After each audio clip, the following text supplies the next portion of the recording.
What's up mga guys? Mayong adlaw diha. So for today's video, magluto tag pork chicharon. So let's go. So sa ako ang kaha guys, giset lang ako siya medium heat lang. Kaya ang plano jud ani niya is parenderon lang nato siya og oil.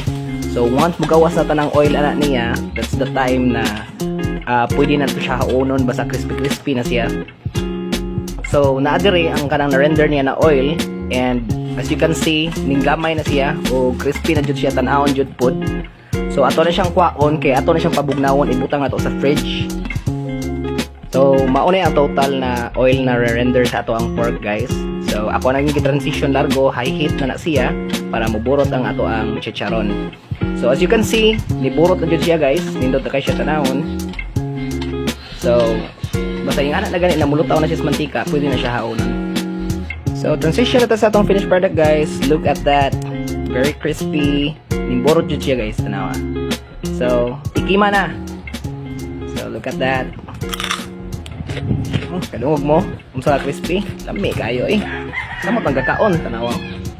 Taa eh. Matik. Ya, ating paniud to naman. Tara, bira.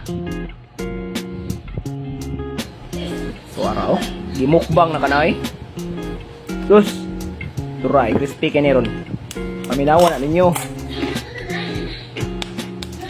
Dami agaon na eh. So, more to guys. Thank you so much for watching. Bye-bye.